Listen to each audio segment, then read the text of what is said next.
ஒரு சராசரியா ரூ. 25,000 ரூ. 30,000 வாங்குற ஒரு குடும்பஸ்தனுக்கு, இன்னைக்கு ஆ இப்போ பொங்கல் முடிஞ்சிருக்குன்னா, வீட்ல எல்லா சொந்தக்காரங்களும் வந்திருக்காங்களா, அவங்களுக்கு துணிமணி எடுத்து குடுக்கணும். நெறைய விஷயங்களுக்கு காசு ஸ்பெண்ட் ஆயிடும்.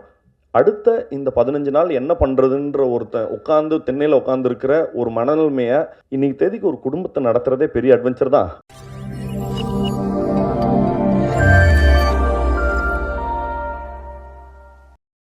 சுமார் ஒரு 2 1/2 வருஷமா 2 1/2 வருஷம் இருக்குமா? 2 1/2 வருஷத்துக்கு முன்னாடி ராஜேஷ் வந்து நம்ம அந்த ஃபோரம் மால்ல ஒரு கையில ஸ்கிரிப்ட், இன்னொரு கையில ஒரு கல்யாண பத்திரிக்கையோட மீட் பண்ணேன். ஸ்கிரிப்ட் படிச்சுட்டு புடிச்சிருந்தா கல்யாணத்துக்கு வாங்க அப்படின்னு சொன்னாரு.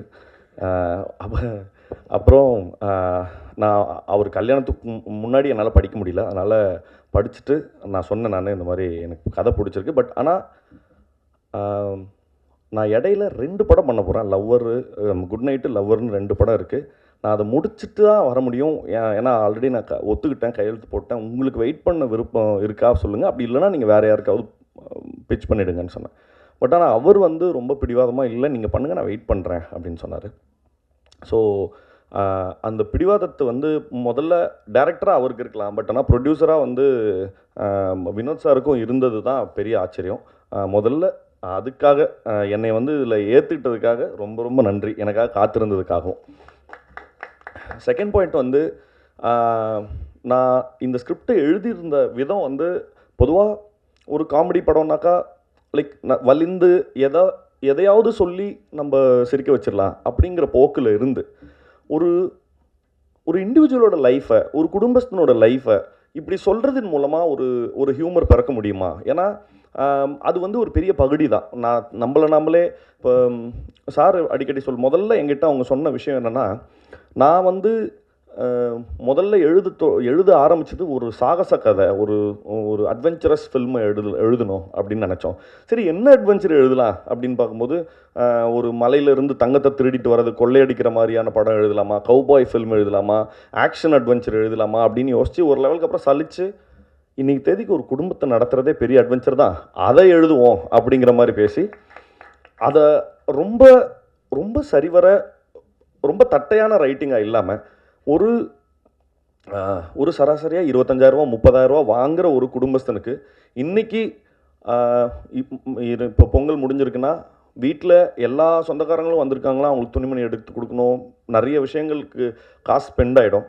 அடுத்த இந்த 15 நாள் என்ன பண்ணுறதுன்ற ஒருத்தன் உட்காந்து திண்ணையில் உட்காந்துருக்கிற ஒரு மனநிலைமையை ரொம்ப தத்ரூபமாக எடுத்து காமிக்கணுங்கிறதுக்காக எழுதப்பட்டது. பட் அந்த அந்த உணர்வு வந்து எனக்கு பயங்கரமாக, ரொம்ப எப்படின்னா, படிக்கும்போது எப்படி இருந்ததோ, அன்றைக்கி செட்டில் போயிட்டு மற்ற நடிகர்கள் அதே மாதிரி அந்த செட்டில் இருந்த சமயத்தில், இந்த சிச்சுவேஷனை நீ ஃபேஸ் பண்ணுன்னா, என்னால் ரொம்ப ஈஸியாக, ரொம்ப ரொம்ப பதட்டத்தோடு அவங்களோட மனநிலைமையை உணர முடிஞ்சுது. நிச்சயமாக பார்க்குற ஆடியன்ஸ் எல்லாருக்குமே அதே அவங்களுடைய நிலைமையை பார்த்து அவங்களே சிரிச்சுக்கிறதுக்கும், நிறைய சமயங்களில் கண் கலங்கிறதுக்கும் இந்த படம் வந்து நிச்சயமாக உங்களுக்கு அதுக்கான வாய்ப்பை ஏற்படுத்தி கொடுக்கும் அப்படிங்கிறது என்னோடய நம்பிக்கை. செகண்ட் பாயிண்ட்டு, இந்த படத்தில் ஒர்க் பண்ண நிறைய முதல்ல நடிகர்கள்ட்டேருந்து ஆரம்பிச்சிடுறேன். சோமுனா வந்து நான் வந்து சோமுனாவோட பெரிய ஃபேனு.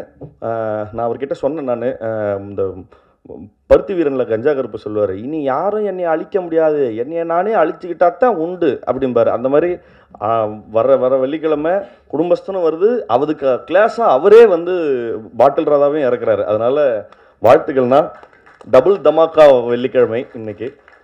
இன்னொரு முக்கியமான விஷயம் சொல்லணுன்னா, நான் பாட்டில் ராதான்ற படத்தையும் பார்த்துட்டேன்.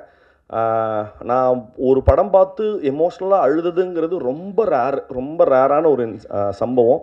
அந்த படம் வந்து அவ்வளோ அற்புதமாக எடுத்திருந்தாங்க. அந்த படத்தினோட படக்குழுவினருக்கு தினகரண்ணா வந்து படத்தோட டைரக்டர். சோமுனாவுடைய பர்ஃபார்மன்ஸ் வந்து அவ்வளோ ப்ரில்லியண்ட்டாக இருந்தது. நான் அழக்கூடாதுன்னு ரொம்ப கஷ்டப்பட்டு வெயிட் பண்ணிட்டு இருந்தேன். எனக்கு நல்லா தெரியும், கேமராவை அப்படி திருப்பும்போது அங்கே சோமண்ணா சிரிக்க போகிறாரு, சிரிச்சுட்டா நான் அழுதுருவேன்னு தெரியும். திரும்பும்போது சோமண்ணா சிரிச்சுனது கப்புன்னு பயங்கரமாக அழுக வந்துருச்சு. வாழ்த்துக்கள்ண்ணா, ரொம்ப எக்ஸ்ட்ராடினரி பர்ஃபார்மன்ஸ். ஒவ்வொரு அக்ராஸ் ஜென்ரேஷன் அவர் வந்து ஒரு பெர்ஃபார்மராக எங்களுக்கு நிறைய டீச் பண்ணிகிட்ருக்காரு. அதுக்கு முதல்ல ரொம்ப நன்றி. இந்த படத்தில் நக்கலைட்ஸ் ஆர்டிஸ்ட் எல்லாருமே ரொம்ப பிரமாதமாக, இந்த வட்டார வழக்கு வந்து அவங்க பிரமாதமாக பேசுவாங்க, அது அவங்களோட ஃபோர்ட்டே, கோயம்புத்தூர் ஸ்லாங் பேசுனது. எனக்கு ரொம்ப கஷ்டமாக இருந்தது. ஏன்னா நான் அது ரொம்ப புதுசு எனக்கு.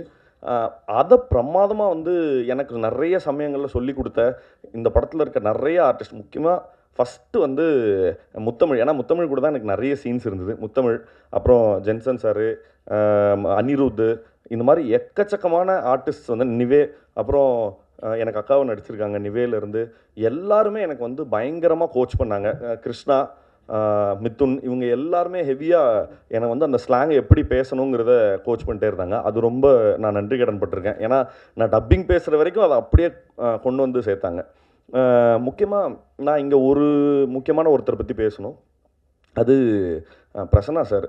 ஏன்னா நான் இந்த படம் பண்ணதுக்கு மிக முக்கியமான கிஃப்ட்டு டேக்அவே வந்து அவருடைய ஃப்ரெண்ட்ஷிப் தான்.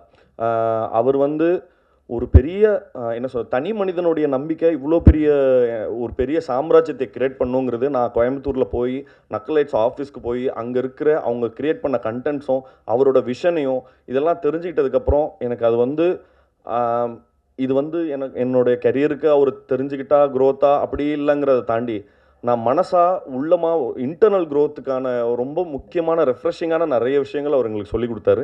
ரொம்ப நன்றி sir, thank you so much. And Vizag கிட்ட நாங்கள் ஃபஸ்ட்டு ராஜேஷ் தான் வந்து எங்கிட்ட சொன்னார், இந்த மாதிரி வைசாக் தான் வந்து இந்த படத்துக்கு மியூசிக் அப்படின்னு சொல்லி. நான் வைசாக் கிட்ட சொன்னேன், இங்கே பாருங்கள், காமெடி ஃபில்ம்ஸுக்கு ஜென்ரலாக ஒரு டெம்ப்ளேட் மியூசிக் இருக்கும், அதை நம்ம யூஸ் பண்ணிக்க வேண்டாம். நம்ம ராஜேஷும் நானும் ஏற்கனவே பேசி வச்சுருந்தது என்னென்னா, எப்படி ஒரு அட்வென்ச்சர் ஃபில்மு, ஒரு ஆக்ஷன் ஃபில்முக்கான மியூசிக் எப்படி இருக்குமோ அப்படி இருக்கலாம் காமெடிக்கு அப்படின்னு சொன்னேன். பட் அதை வந்து கிராக் பண்ணுறதுக்கு, ஏன்னா ஒரு வழக்கத்துக்கு மீறி ஒன்று பண்ணணுன்றதுனால அதை கிராக் பண்ணுறதுக்கு ரொம்ப கஷ்டப்பட்டார். பட் ஆனால் கஷ்டப்பட்டாரை தவிர்த்து கிவ் அப் பண்ணல, தொடர்ந்து அதை ஒர்க் பண்ணி முடித்தார். தேங்க்யூ வைசாக், உங்களுக்கு பெரிய பெரிய பெரிய லைஃப் இருக்கும் அப்படிங்கிறது இருக்கணும் அப்படிங்கிறது என்னோடய ஆசை. இப்போ கடைசியாக நான் டைரக்டருக்கு சொல்லி முடிக்கணும். ஒரு லெவலில் இப்போ இவரை எப்படி அட்ரஸ் பண்ணுறதுன்னு தெரில.